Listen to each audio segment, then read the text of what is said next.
Here begins Vade Mecum, Go With Me, the Compendium of the Venerable Raymond Lully's art. The tincture of fire is better than all tinctures. For all the elements do not act so much as fire does upon color and weight. Now, in it, fire, is complete digestion, whence without fire every spirit is useless. Note, the vivifying power is infused into materials with the spirits of the quintessence. Again, it must be noted that only the subtle spirit is the one which tinges and purifies bodies from their leprosies, and it is the antidote against every infirmity, nourishing the natural heat in the bodies of metals. For it sensibly penetrates every body and rests in the depth of the spirit itself. Note that one mouthful of burning water is worth more than 4 of another's wine. Note that from no thing can you make a white or red tincture until and unless all its corrupted parts are removed through the art of the magistery, and especially the sulfur. Note that men do not know how to use their memories to understand, investigate, and choose good beings, and to reject evil ones, which are contrary to nature. And because they do not know how to bring these powers of things into actuality in the artifice, which is the instrument of those powers, therefore, the unproven and merely positive sciences dull the intellect and coarsen it so that they do not understand the necessity of true beings. And because they study in the darkness of false and untrue sciences, and believe those who speak against philosophy. Note, nature does not wish to be constrained. Therefore, with the slowest fire, separate its sweat, and do so preferably in retorts. And make sure to obtain one of our mercuries, in the form of white water, which is the washing and purification of our stone and of all nature. For this is one of the principal secrets of art and nature, in which you shall rectify the dragon and cast it from the great desert of Arabia, for it would immediately perish from thirst and be endangered in the Dead Sea. From this you may now know heat, great, small, and cold. Therefore, bring it back to the region of Ethiopia, from whence it naturally came. Again, we say, do not lead it to the land which bore it, for immediately every other region would abandon it. Note the property of the spirit that, having gone out from the body, it should not be devoured by too great heat, for it would no longer have the power to lead its body in the middle state. Therefore, if you work with great fire, the property which partakes between life and death of the said spirit will be separated, and all will flee into the realm of its own sphere, and reveal it to no one until it is made manifest to someone through divine inspiration with noble intellect. And therefore sometimes rude clerics, lawyers, artisans, and worldly physicians, and many others of whom we have heard, believed they could make the water of life, but in the end it was not worth a figure. Because they believed they could seize philosophical nature, but instead they ravage and despoil it, and by doing so, they lose it. Guard the fire and the regulation of your spirit, and beware that it does not escape, for it could not vivify its body. How, indeed, could it give that which it does not have? Note that you must with diligent reason and much experience of life, observed with philosophical consideration, discern the nature of the media. Whence, just as union, coitus, done with the love of nature, which is a lustful desire, then occurs the first mixture with conjunction and assimilation between body and spirit toward the end, such that all together become one in a loving harmony, with the binding of their mixable and composite qualities and of their elemental powers, and of one with the other through the power of the union of the two into one. Therefore, if you do not make such a union, you will not have conception or impregnation, and consequently you will not have fruit, because there must be natural mineral heat. Likewise, do not apply great fire at the beginning of the mixture, because corruption would arise in the tincture. Also, inasmuch as such a thing better moves power in attracting toward desirability, it is like a thing that desires to be perfected from its own nature and not from another's to the end. Therefore, the art of alchemy is true and possible. Do not cease to lead it through the straight path of the motion of nature and to inform its matter, into which the nature of the branch has been introduced. And if you know well how to direct and guide it, it grants you more than you expect. And for this reason many alchemists err, first, because they do not know how to manage the fire, which is the master of the whole work, because it coagulates and dissolves all together, and this they cannot understand because they are steeped in blindness and ignorance. Also, They do not know how to dispose the matter, according to that method by which the informing power is given to the matter, with which the instrument that resides in the matter is directed according to its mode. This is what they seek.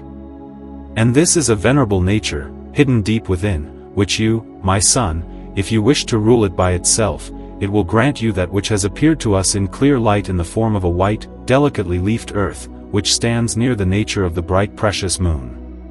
Wherefore, my son, I warn you not to prefer uncertain art in place of the informative truth, nor to use burning fire in place of the instrument.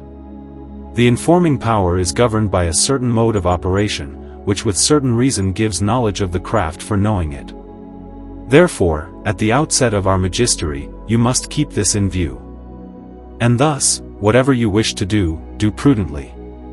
From gross, make simple, from heavy, make light, and soften the rough, and sweeten the bitter, and you will have perfection with knowledge of the instrument, which is governed by the informing power, moving the matter toward its form. And the act is formed by natural power, which is infused into it from the higher part. And it is both the place and the placed thing, because it is generated by infusion in its place. For a kind has another placed thing through the properties of the heavens, which are infused or flow into the matter through the rays of the stars. Nevertheless, whatever the celestial elemental power does in the vessels of nature, this also is done in artificial vessels, only that they be formed in the manner of natural vessels. And what nature does with the heat of the sun, this also does the heat of fire.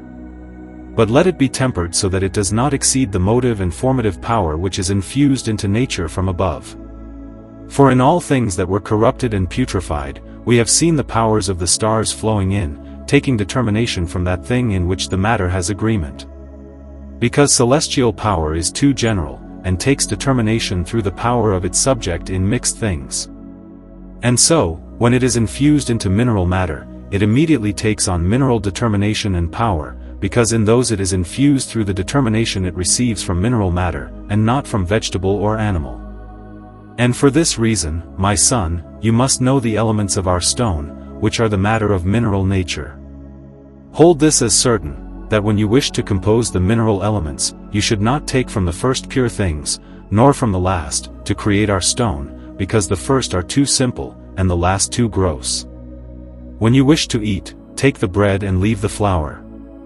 This is the doctrine given to you by figure concerning the elements, in which there are also real minerals, from which the celestial instrument is moved. Wherefore, my son, you must know that the informing power moves the instrument, and the instrument moves the matter, and the matter is changed from hidden potentiality to manifest act. And the informing power is introduced into the matter through knowledge recognized by the artist in his natural work. Also, it is necessary that it have two principal instruments, by which it may form its work according to the diversity of its nature. And note that in our stone this said power is dead, because it cannot be multiplied due to the gross, hard, and compact nature of its substance, in which heat is bound, since it cannot be moved there, through which heat the said power ought to be formed, to generate the said stone.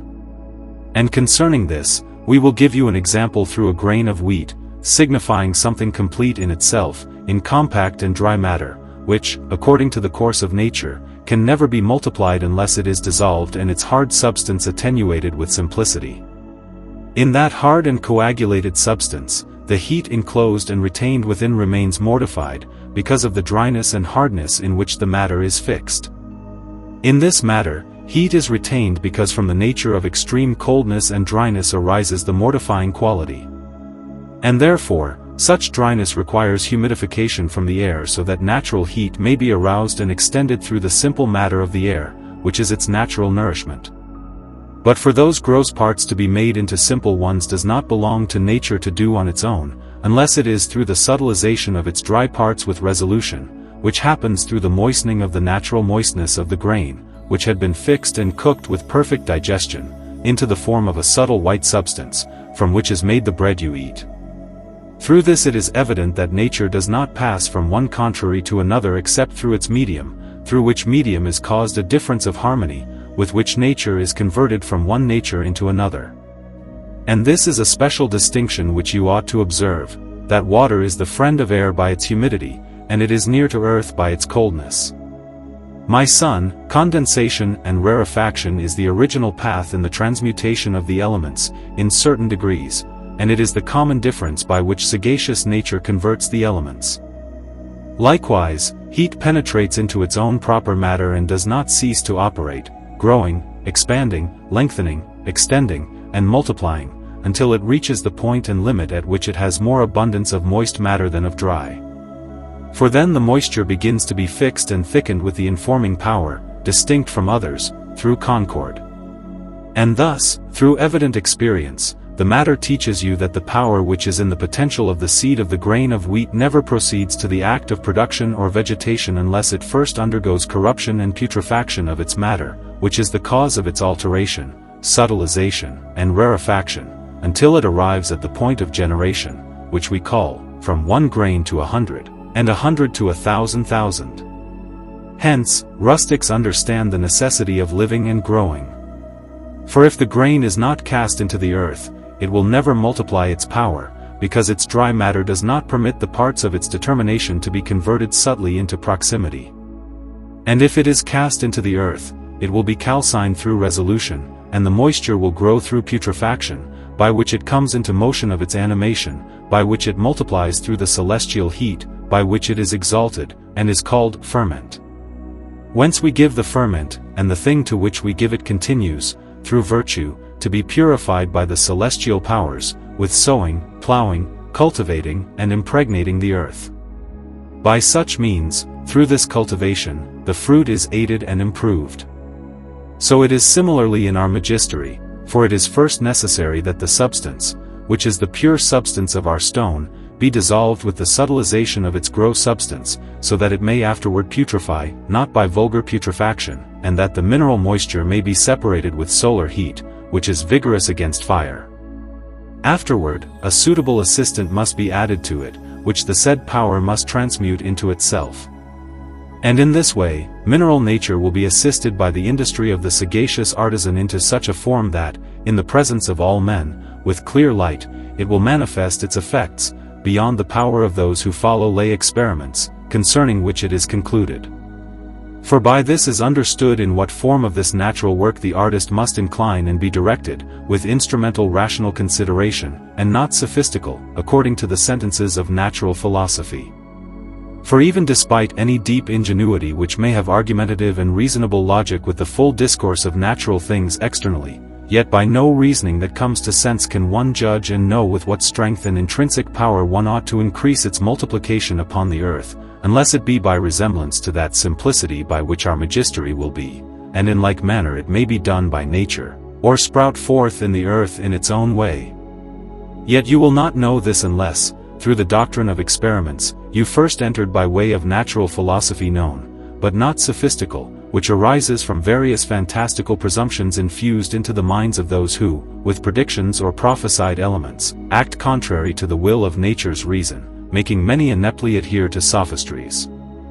Wherefore, then, it is concluded, by the reasons above, that only through natural means, with clear and certain experiments, will you attain true knowledge of the thing. If you do not consider these, you will not be invited to that precious feast by nature. And whoever does not proceed by these means will not be a philosopher in the process, since he is ignorant of the properties of the stone's powers, which bring beings into act, as has been known by experiment. My son, experiment destroys every form of error that comes from choleric ignorance and from the minds of those who suppose that a thing is what it is not, nor ever will be. Nor do such men believe their error can be deceiving, for they do not know how to discern what their fantasy represents to them through clear experiment, whether it be true or not. Therefore, gather within yourself what is necessary for you, that at least you first recognize the matter of the stone with certain experience, through the way of practice, by means of demonstrable theory or revelation. For through theory, practice is formed, and experience shapes practice. And through experience, clear truth is formed, which enlightens the human understanding, and do not work without it, for it is as common as the light of the world. Likewise, I, Raymond, upon the theory of the Testament. Now you can understand that no thing in the world can naturally be born, grow, or be animated, unless it first undergoes its corruption, putrefaction, and mortification, because then nature is transformed into nature. Likewise, this art must in no way be given to physicians, philosophers, in the common sense, or jurists, unless they are the most cautious philosophers, for all others are unworthy to possess this treasure of perpetual salvation. For without philosophy, this art neither should be taught nor possessed. Also, the living mercury made by us coagulates the common mercury. My son, the tincture which I have described to you is extracted from our gold, and that ferment, with the vulgar gold, brings it from potentiality into actuality.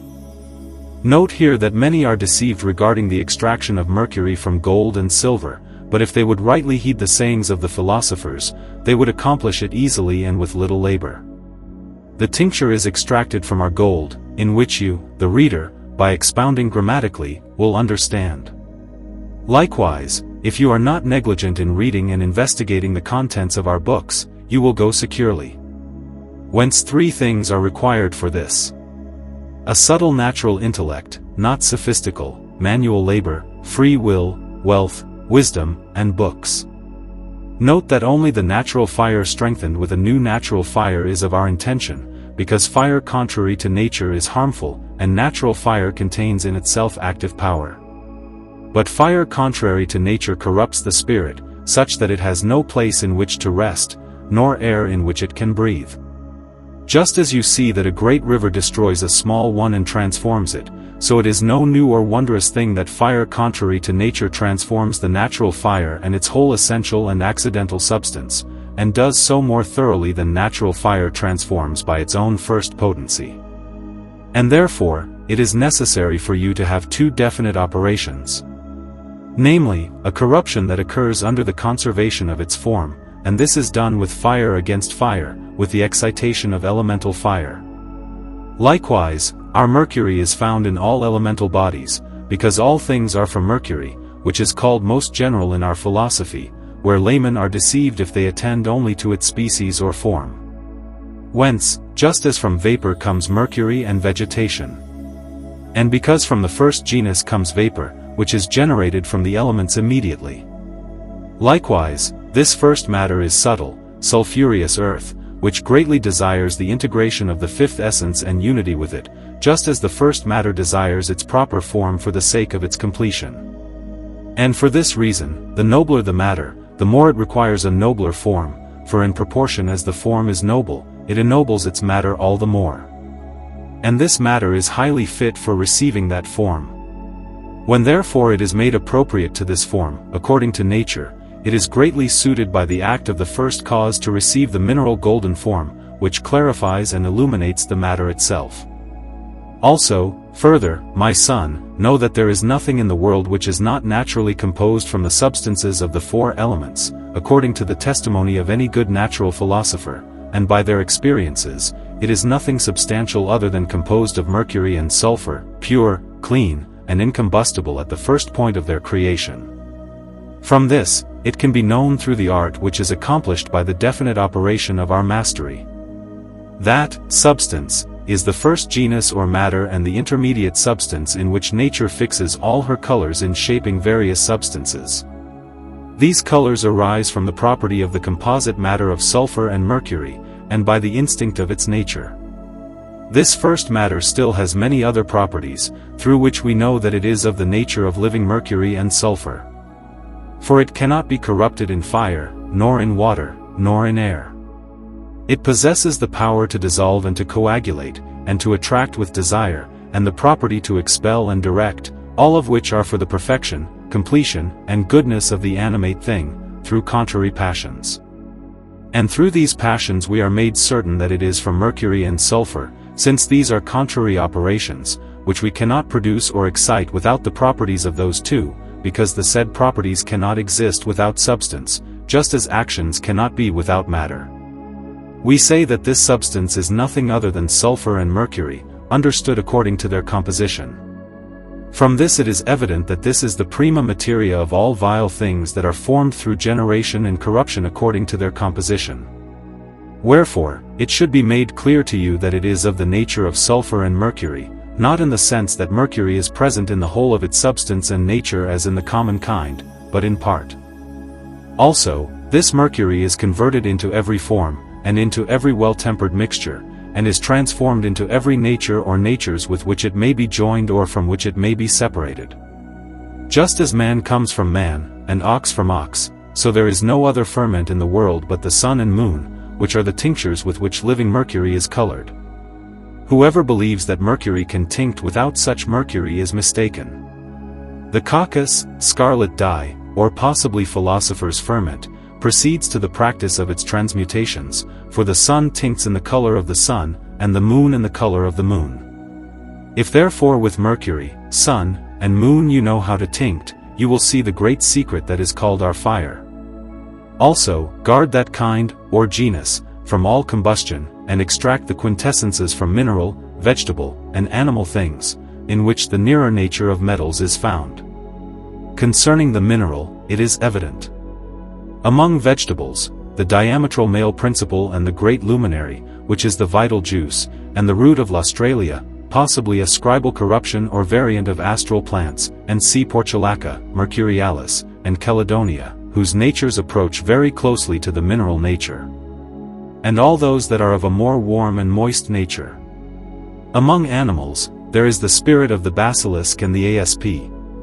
Among liquids, human blood, and pilamentum, likely a rare or secreted substance, and the milk of beasts, and viscous humors. Among minerals are the sun and moon, which are the ferment of the stone. And the more a thing approximates and is graduated with nature, the more it participates with it. And the more it participates, the more swiftly, by the love of nature, it is united to and converted into it. Thus, certain men project the elixir with great abuse, because they have not completed the full course of nature, which endures through the space of 2 years. Whence, the stone is of 1 year and 3 months, because according to how it is corrupted, so is it generated. Also, my son, our infant has 2 fathers and 2 mothers. And because he, dear one, is nourished from the whole substance in fire, therefore he never dies. Again, my son, this water is called the water of wisdom, because it is entirely gold and silver, perfected in act by the spiritual elements, in which rests the spirit of the quintessence, which you must guard, if you wish to accomplish anything, for it does all. Again, it is necessary for you, my son, that you know who is the Father, who depends on the first cause, and who, as the form of forms, has placed himself in the aforesaid 4 honorable natures. And he is called the soul of the elements, and he makes peace between enemies, that is, between the dry and the moist. Therefore, if you wish to discover anything, work daily on its matter with knowledge made known by fire, according to what nature demands. Then it will do its own proper duty, for it forms, gathers, and transmutes into another nature, once it has been prepared in a certain way.